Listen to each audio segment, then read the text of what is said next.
നേരത്തെ സന്തോഷ് സെൽവത്തിന് ഒരു മണികണ്ഠനെ കസ്റ്റഡിയിൽ എടുത്തായിരുന്നു. ആ മണികണ്ഠൻ എന്തായാലും ഇപ്പോൾ വെറുതെ വിട്ടിരിക്കുന്നു, അല്ലെ കസ്റ്റഡി എടുത്ത് പോലീസ് വിട്ടയച്ചു എന്നുള്ളതാണ്. മോഷണങ്ങൾക്ക് അയാൾക്ക് പങ്കുണ്ടെന്ന് തെളിവില്ല എന്ന് പറയാണ് പോലീസ് പറയുന്നത്. പിടിയിലായ പ്രതി സന്തോഷ് സെൽവത്തിന്റെ ബന്ധു കൂടിയാണ് മണികണ്ഠൻ. അപ്പൊ മണികണ്ഠൻ കുറുവയല്ല മനീഷ്. ഹാഷ്മി, മണികണ്ഠൻ പൂർണ്ണമായും കുറുവ സംഘത്തിൽപ്പെട്ട ആളല്ല എന്ന് പറയാൻ സാധിക്കില്ല. നിലവിൽ ഇപ്പോൾ നടത്തിയിട്ടുള്ള മോഷണങ്ങളിൽ ഈ സീസണിൽ നടത്തിയ മോഷണങ്ങൾ അയാൾക്ക് പങ്കില്ലെന്ന് മാത്രമാണ് കണ്ടെത്തിയിട്ടുള്ളത്. ഒപ്പം തന്നെ ഇയാൾ ഈ മോഷണങ്ങളിൽ ബാഹ്യമായ എന്തെങ്കിലും സഹായം ചെയ്തിട്ടുണ്ടോ എന്നുള്ള അടക്കമുള്ള കാര്യങ്ങൾ പോലീസ് പരിശോധിക്കും.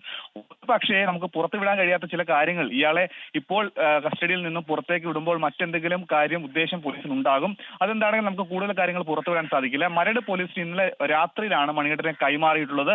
അതിനുശേഷം എപ്പോൾ വിളിച്ചാലും അറിയിച്ചാലും മരട് പോലീസ് സ്റ്റേഷനിൽ എത്തണം, ഹാജരാകണമെന്ന നിർദ്ദേശത്തെ തുടർന്നാണ് മണികണ്ഠനെ വിട്ടയച്ചിട്ടുള്ളത്. മണികണ്ഠൻ ഈ സന്തോഷ് സെൽവത്തിന്റെ ബന്ധുവാണ്. സന്തോഷ് സെൽവത്തിന്റെ ഭാര്യയുടെ അടുത്ത ബന്ധുവാണ് മണികണ്ഠൻ. ഈ സന്തോഷ് സെൽവത്തിന്റെ മാതാവിനെതിരെയും ഒപ്പം തന്നെ ഭാര്യയ്ക്കെതിരെയും കാമാച്ചിപുരത്തടക്കം തേനിയിലും ഒക്കെ തന്നെ നിരവധി മോഷണ കേസുകൾ ഉണ്ടെന്ന് കൂടി ഇപ്പോൾ പോലീസ് സംഘം മനസ്സിലാക്കിയിട്ടുണ്ട്. അതുകൊണ്ട് തന്നെ കഴിഞ്ഞ ദിവസം മണ്ണഞ്ചേരി പോലീസ് സ്റ്റേഷനിൽ തന്റെ ഭർത്താവും ഒപ്പം തന്നെ മകനുമായിട്ടുള്ള സന്തോഷിൽ നിരപരാധിയാണെന്ന് കാണിച്ചുകൊണ്ട് ഇവർ വന്നതൊരു നാടകമായിട്ടാണ് പോലീസിന് മനസ്സിലാക്കുന്നത്. ഒക്കെ തന്നെ ഇവരും പോലീസിന്റെ നിരീക്ഷണത്തിലാണ്. ഇനി ഇവരും ഈ മരട് വിട്ട് അല്ലെങ്കിൽ ഈ കുണ്ടന്നൂർ പാലത്തിന്റെ അവിടെ വിട്ട് എവിടേക്കും പോകരുത്, പോയാൽ പോലീസിനെ അറിയിക്കണമെന്ന നിർദ്ദേശം കൂടി നൽകിയിട്ടുണ്ട്. ഒപ്പം തന്നെ ഏറ്റവും പുതിയ വിവരങ്ങൾ ലഭ്യമായിട്ടുണ്ട്. പുന്നപ്രയിൽ മോഷണം നടത്തിയ പ്രതിയെ പറ്റിയുള്ള വ്യക്തമായ സൂചന പോലീസിന് ലഭിച്ചു കഴിഞ്ഞു. അതായത് പ്രതി ആരാണെന്ന് പോലീസിന് മനസ്സിലായിട്ടുണ്ട്. ആ പേര് വിവരങ്ങൾ പോലീസ് പുറത്തുവിടുന്നില്ല, അത് അന്വേഷണത്തെ ബാധിക്കുന്നത് കൊണ്ടാകാം.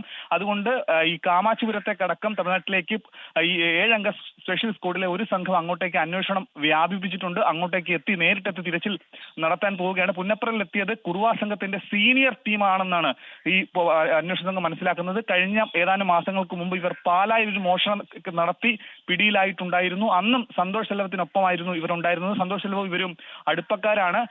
ഇവർക്ക് വേണ്ടിയിട്ടുള്ള തെരച്ചിലാണ് ഇപ്പോൾ പുരോഗമിക്കുന്നത്. ഹാഷ്മി.